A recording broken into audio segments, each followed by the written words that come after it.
Hello and welcome back to another video. If you're new here, my name is Sophia and I work as a freelancer in film and TV. I am currently working as an assistant production coordinator, but I also work as a production coordinator normally, and I'm obsessed with all things personal finance.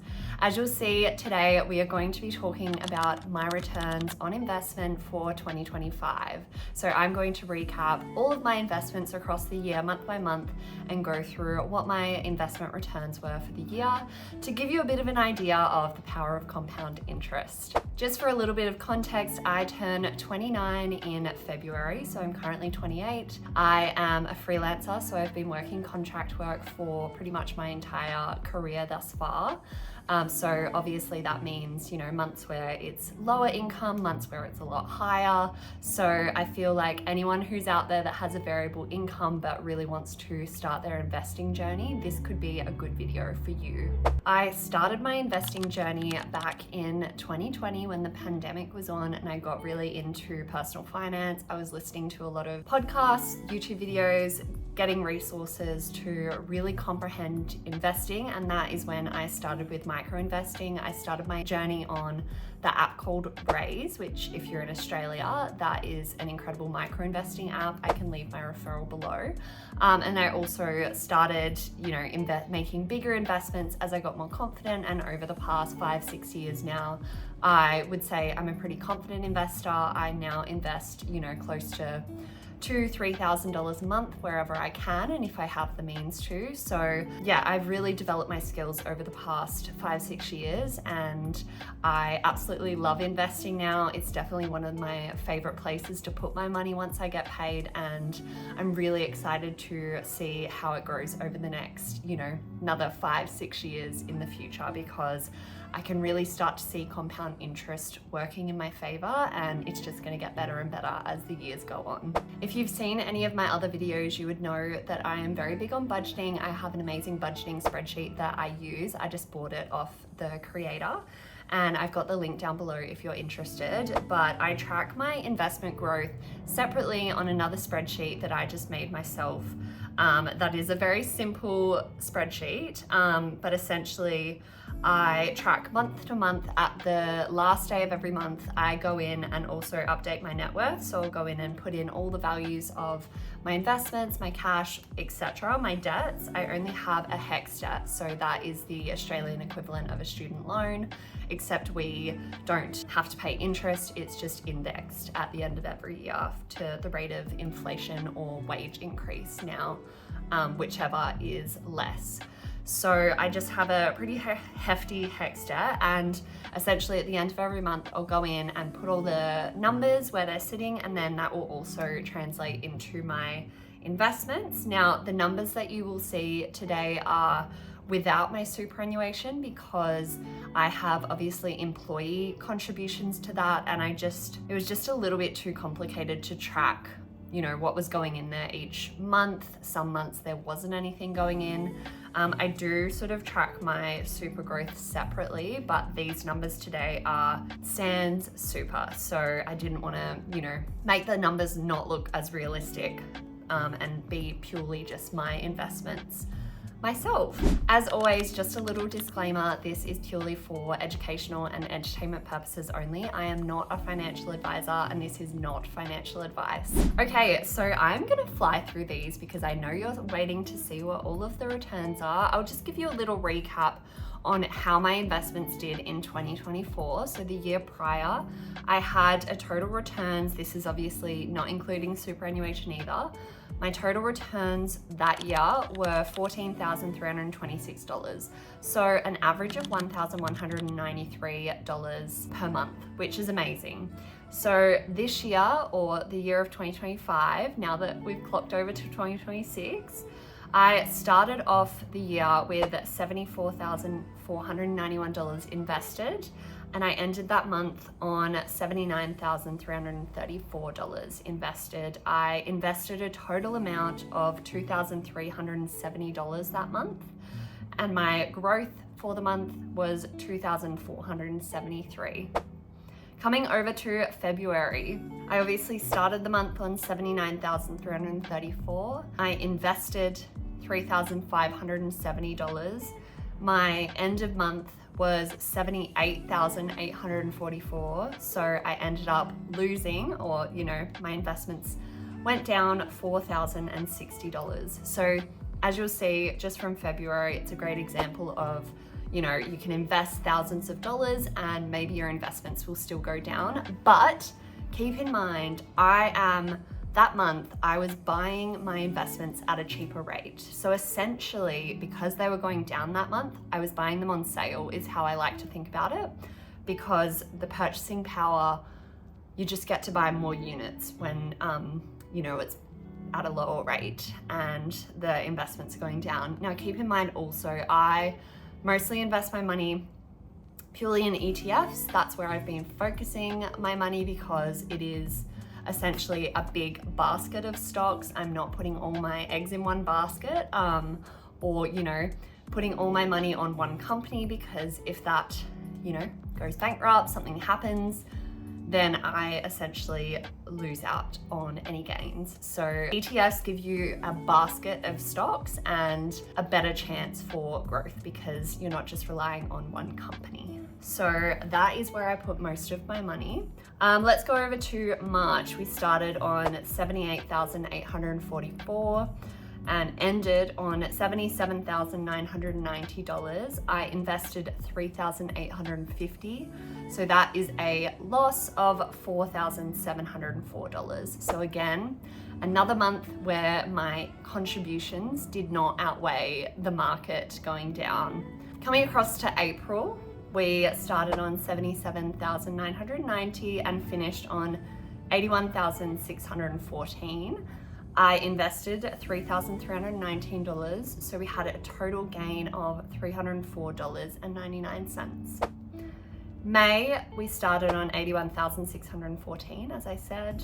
We finished that month on 88,153. I invested $1,920, so I had a total gain of $4,619. So we're really starting to see the market, regain some of its dips that it went down, and we're really seeing the shares that I bought at a lower rate working in my favor. June, I started that month on 88,153. We finished that month on $90,461. I only invested $710 this month, but my gains were $1,597. So very good for the month of June, considering I didn't invest that much. And that was the time of year where I wasn't working as much. I essentially finished my job on Ghosts Australia. You can watch it on Paramount if you're interested. And then I went on a holiday to Spain, and when I got back, the job that I was supposed to go on to fell over. So I didn't have any work to come back to anymore, which was such a bummer. However, I, kept myself busy, but it just meant that I could not invest because I had very little income over those months. Coming into July, so we obviously started with that 90,461. We ended that month on 93,094. I only invested $50 that month. But I had a return of $2,582.66. In August, we obviously started on that 93,000, and then we finished on $96,469.27. I only invested $320 that month, and I had a return of $3,055. So very good for the month of August. September, we started that month on 96,469, finished on 101,540. I invested $620 and my returns were $4,451.60. October, we started on $101,540. We finished on $109,829, and I invested $4,520. I obviously got a job again and was able to really funnel some money into my investments. My returns for October were $3,768.45. So a couple of very good steady months there of growth, which is awesome. November, I started on $109,829. It finished on $112,992. I invested $3,150. My returns were $13.52. So not a very big month. December, capping off the year, we started on 112,992, finished on 114,910. I invested 2,340, which left me with a loss, I didn't crystallize this, of $422.34. So over the year, I'm very proud to say I invested $26,739.84. So an average of $2,228.32 every month, which is amazing. My returns for the year, so everything added up, including the losses, the gains, is $13,679.66. So a pretty good rate of return for the year. On average, it is $1,139.97. So not more than the previous year. The previous year, 2024, I actually had a better rate of return, obviously less invested as well. So it goes to show you're not always going to see bigger returns year on year. It really does take, multiple years to see the growth, to see compound interest do its thing. Some years I might even have complete losses, but it's just playing the long game rather than focusing on, those few months where it was down. I really didn't get emotional about it. It wasn't affecting me because I just know in the long run, this is going to, pay in dividends, literally and figuratively. So very, very fun to see.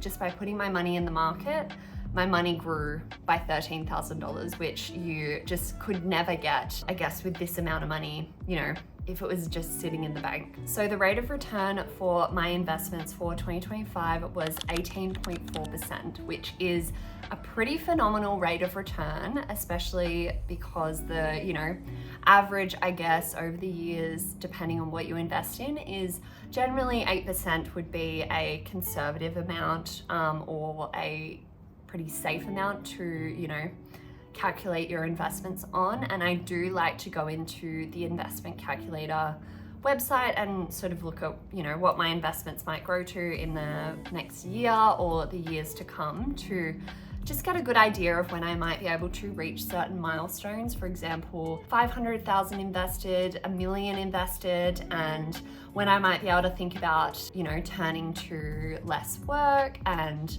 becoming more work optional, because that is essentially my goal at the end of the day, is to be work optional, choose projects that I really want to work on. I would love to still work in this industry. I do really enjoy it, but it is very exhausting. We do long hours, long weeks. The projects are sometimes quite taxing mentally, physically, if we're doing night shoots. So it would be nice to sort of have the flexibility financially to pick and choose what I want to work on, and also to set myself up, my family, my future, to be incredibly stable and living in abundance, but feeling very secure. And I think investing, for me personally, is the way to go. So looking ahead to 2026, I am very excited to see where my investments take me, what sort of returns I might be getting for the years to come. I definitely have seen the growth over the years. For example, looking back, I've tracked 2023. My investment growth that year was only $3,000. So we've come a long way since then, and it's amazing to see just how much growth can happen in a couple of years, and to see those investments really compound, because after you reach that 100K mark, it really starts to exponentially climb, and I am so excited to see where it goes from here. I will obviously keep sharing my journey with finances, and I hope this inspires someone out there to start thinking about their personal finance and, you know, learning more, understanding more, and taking control. I'm gonna keep this video nice and short, but thank you so much for watching. I really hope you enjoyed this video. If you did, please make sure to like, subscribe, it's free to do so, and leave a comment below on either something that you're really proud that you achieved in 2025 or a goal that you might have for 2026. I'd be very eager to read, and I'll see you in my next video. Thanks so much. Bye.